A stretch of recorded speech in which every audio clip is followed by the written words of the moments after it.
And to help us understand this diplomatic initiative in greater detail, we have with us Ambassador S.R. Tayal, former senior diplomat. Ambassador Tayal, thanks for being with us. What is the mandate and direction that is given to these 7 all-party delegations?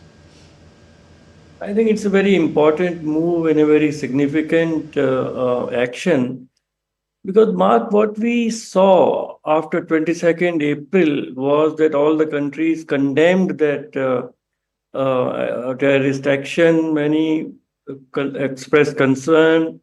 Most of the countries said that everybody should be united against the scourge of terrorism. And when India took action, decisive action against strongholds of terrorism, the terror strongholds, then unfortunately, most of the countries did not see it as a attack or onslaught on terrorism, but they saw it as an attack on Pakistan, and they tried to equate India Pakistan. And instead of seeing it as a decisive action against terrorist factories, they started looking at it as a India Pakistan problem. So there is a issue, and of course our embassies are trying their best. They are conveying at all levels. Our external affairs minister has been speaking to the counterparts in other countries, but beyond the government also there is a huge constituency in our friendly countries. They are members of parliament, they are academic institutions, there are think tanks, there are journalists, and this is an attempt that India's point of view is conveyed directly to this kind of groups which have an input in the national psyche of those countries, policy making of those countries, and they are opinion builders. Absolutely. And there is an all-party group, and people of every religion are there. So Right. the entire attempt of Pakistan to frame this issue in religious terms, that will be punctured. Another very strong message which will go to the international community is the entire India, all the political parties, civil society, former diplomats, everybody is totally united and is behind the government. And of course, Indeed. I told Foreign Secretary will be briefing these delegations day after tomorrow, and they will be speaking with a lot of conviction and on the from the same script.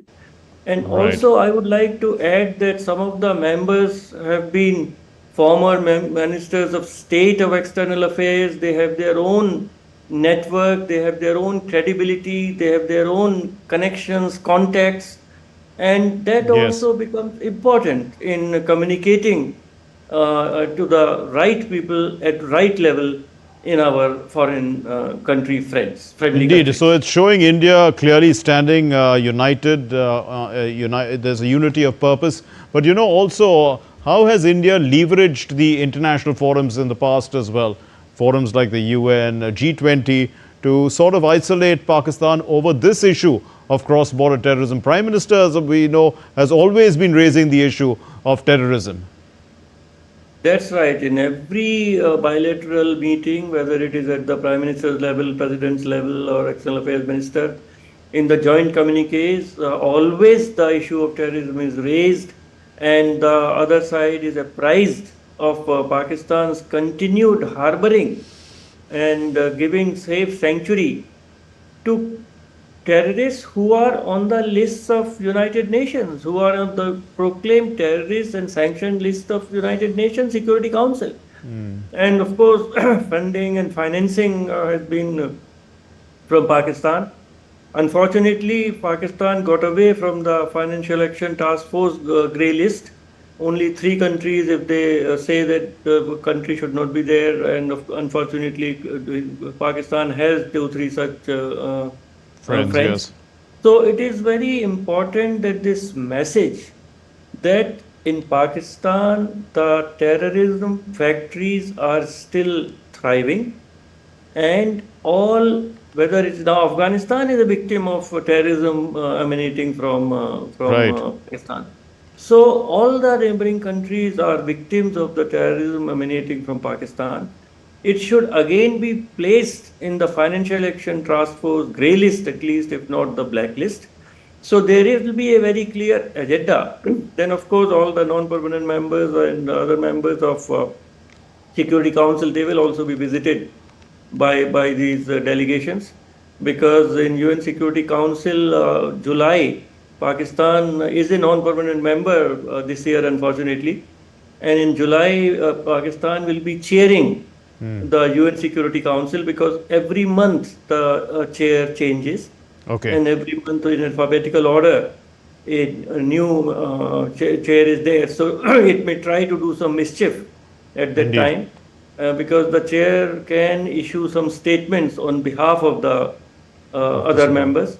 So I think our delegation will have very clear mandate, very Absolutely. clear ideas, and then of course I am sure they will be taking a lot of evidence that how Right. these In hadiths fact, and their that's what I wanted to come to you about, because diplomatically, how has India strengthened the counter-terrorism cooperation? With several countries, U.S., France, UAE, Israel, and this network has built perhaps enough evidence, and you see our delegations providing proof, from this intelligence sharing also to the strategic community that they are meeting. I'm sure that will happen. Normally, what happens is that some kind of audiovisual presentation is made to the audience, and in that, perhaps evidence will be provided. And then either the leader of the delegation or one of the members will make a detailed presentation. And after that, there will be Q&A. So it will be very planned in great detail. The Indian delegations and Indian ambassadors, also some former ambassadors, are also accompanying the local embassy, will be fully into play, and they will select the target audience in Right. the host countries, that which groups or which groups of people and policymakers, journalists, etc., the visiting delegations would be meeting. So it will be a very hectic period, and my own assessment is these things are effective to a certain level. Ultimately, of course, the policy is decided by the government of the day in the friendly countries, Right. but public opinion matters, and policy inputs are taken from think tanks, journalists, and other Absolutely. But persons. also, India, Ambassador Tayal, has strategic arrangements, strategic partnerships with several countries in the world. To what extent, has this also helped in portraying Pakistan as a country that has terror networks? It helps a lot, but what my experience has been that in private conversations, in official conversations, even our strategic partners, they listen to us, they say they agree with us. But publicly, unfortunately, they are not ready or unwilling or hesitant to call a spade a spade. And except perhaps Israel, no country has really named Pakistan that how such a horrific incident on 22nd April could take place.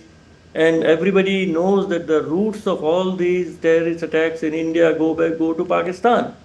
And then again, people talk about evidence, but as our External Affairs Minister clearly said, and others have said, of 26 November 2008, those horrific attacks in Mumbai, any amount of evidence has been provided to Pakistan. Kasab was Pakistani, all the terrorists were Pakistani, the intercepts are there, the call intercepts are there. Right. But Pakistan has not taken any action against those terrorists or those organizations.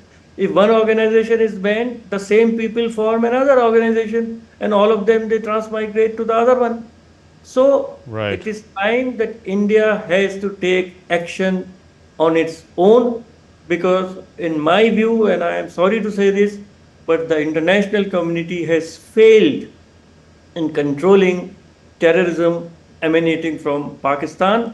So our Indeed. Prime Minister has very clearly told the world that now India will take action, direct action, kinetic action, not only on the terrorists and terrorist factories, but all those in Pakistan who support and defend and protect these factories of terrorism. So this Indeed. message, I think, very forcefully will be conveyed to all our friends that the battle line, there are new red lines. It is a new normal, and if India takes any action in future, if there is any such similar attack, and I hope not, in India, Right. then they should be prepared and not, and we are giving them notice. Absolutely. By India's doctrine, it's going to be treated as an act of war. But you know, you did mention support, and you also mentioned the FATF in the past. Pakistan was grey listed. At that time, was there enough pressure being put on Pakistan, you think, to end its, its terror factories? Because, I mean, is there a chance that they could still be grey listed once again? After all, IMF is also starting to put conditions on them. Yes, when the Pakistan was in the grey list, then certainly there was about 14, 15 criteria which they had to fulfill. And gradually they were able to hoodwink the members of FATF that yes, they have complied with all those requirements. And that may be true partly, but of course it's very difficult to prove or disprove transfers of money. Now there are Bitcoin and all kinds of other currencies which are not traceable, which no bank can track them. Right. So it is really the intention of Pakistan and the evidence which is very clear that the most wanted terrorists who are in the UN Security Council sanctions list are there in Pakistan. They are living happily, and there is no real action against them, the leadership, as well as their followers. We leave it there. Thank you very much, Ambassador S.R. Tayal. Thank you for helping us understand the mandate and what these 7 delegations will be doing and putting it into a larger context for us.